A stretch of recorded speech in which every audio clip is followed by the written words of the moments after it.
Potente. Hai schimă, că e pic, dacă vezi mare, unde ești mic. Dacă unde, Scuze-mă, nu-i problemă. Audiță, ce fac?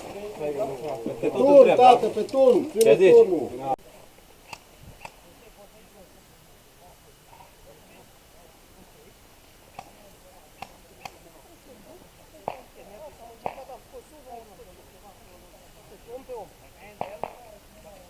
Dacă stăm să ne duelăm așa, îți dai seama. O să te vezi, chiar dacă mori, nu contează. Horia, tu ești! Vezi în fața ta! Unde te bagi așa? Stânga! Față stânga! Stânga! Stânga! Stânga!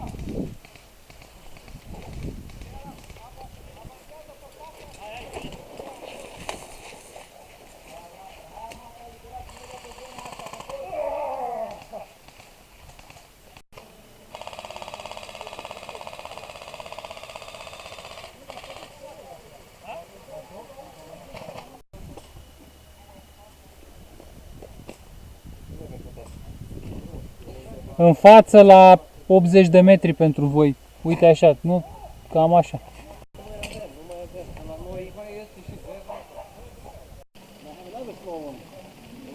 Uite, deja ai noștri presează acolo. Eventual puteți să încercați să ajungeți pe diagonală să-i ajutați.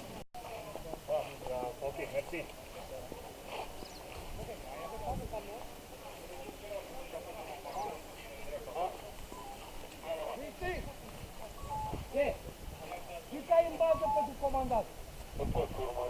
2, 3!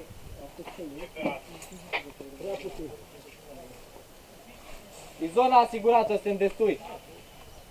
Mai auzi, Jackie? Ce-ai făcut ăla? Bă, încercați să treceți de ruinele astea cât de cât încolo. Să luați buinele astea între voi și noi. Că degeaba stai aici. Armata, mai durează mult măsuța aia calduță pe care o tot savurați de vreo 3 ore? 7. Și era către organizator, pot să întreb de ce nu coboară steagul? S-a blocat de tot sau? Nu este om acolo, uite-l sus.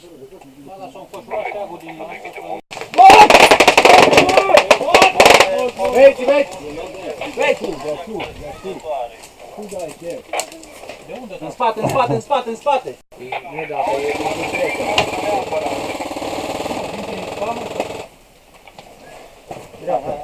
Armata, am oameni care vin dinspre respawnul nostru, am oameni inamici care vin dinspre masa voastră caldă.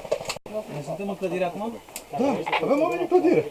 De vreo jumătate de oră. Profetul, de o jumătate de oră am oameni în clădire la turn.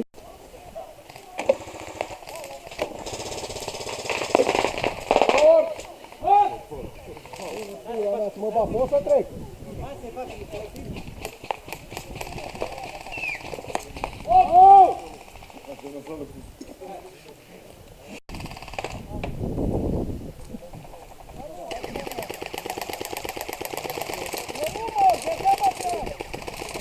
Degeaba tragi, că nu mor. Care? Poate renunț.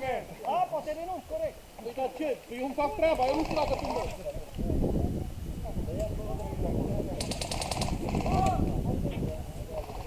Poate îți bași piciorul, na, tragi.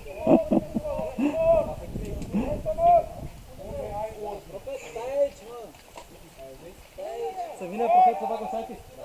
Profet, hai că o luat-o sub radical. Hai, nu! Hai să fac o poză.